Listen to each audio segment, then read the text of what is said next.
పూర్వక అభినందనలు తెలియజేస్తున్నాను. కాన్ఫరెన్స్ యొక్క ముఖ్య ఉద్దేశం ఏంటంటే వాసవిలో ఉన్నటువంటి ఆర్యవైశ్యులందరూ కూడా సేవ కోసం ముందుకెళ్తారు. ఏ సేవ కావాలన్నా ఆర్యవైశ్యులు ముందు ఉంటారు. కార్యక్రమాల్లో భాగంగా గత సంవత్సరం ఈ సంవత్సరం కూడా బ్లడ్ డొనేషన్ క్యాంప్స్ నిర్వహించడం, మెడికల్ డొనేషన్ క్యాంప్ జరిగింది, లిమ్స్ కార్యక్రమం చేయడం జరిగింది. అలాగే కోటి బాల్స్ మన స్పీడ్ బాల్స్ కూడా ఈ సంవత్సరం చేయడం జరిగింది. అందులో భాగంగా దీనికి ఉత్సాహకరమైనటువంటి ప్రోత్సాహకరమైన బహుమతులు కూడా ఇవ్వడం జరిగింది. 24 సంవత్సరంలో నిర్వహించినటువంటి వాసవి క్లబ్స్ డిస్టిక్లో ఉన్నటువంటి 53 క్లబ్బులు వారు నిర్వహించినటువంటి మన క్లబ్ సేవలన్నింటినీ గుర్తించి వారికి అవార్డ్స్ ప్రదానం చేసే కార్యక్రమమే డిస్టిక్ కాన్ఫరెన్స్ కార్యక్రమము.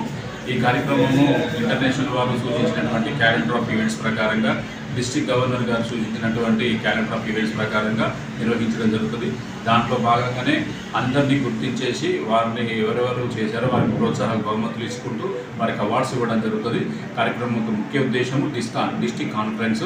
ఈ కార్యక్రమానికి ఇచ్చేసినటువంటి వాసవ్య మిత్రులందరికీ, అలాగే చీఫ్ గెస్ట్ గారికి, తర్వాత జిల్లా వచ్చినటువంటి observer international vice president observer గారికి అందరికీ కూడా పేరు పేరున ధన్యవాదాలు.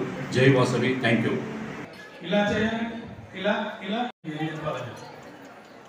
ఇలాంటి సమావేశానికి వెళ్ళినప్పుడు ఆడవాళ్ళు అడిగారు, గతంలో 2002 వరకు ఎన్ని సేవలు చేస్తున్నారు, గొప్ప సేవలు అందిస్తున్నారు అర్థగారు. మీ శక్తి మీకు తెలియదు. మీరంటే రకాలు కర్రీస్ చేసినట్టు కాదు, వంకాయ దుమ్మకాయ చేసినట్టు కాదమ్మా. వాసకులం అంటే ఏంటంటే అన్న అంత ఈజీగా మా గురించి మాట్లాడకన్నా. సొరకాయ కోసుడు తెలుసు, మా దగ్గర చాకు ఉంటుంది, కత్తి. సొరకాయ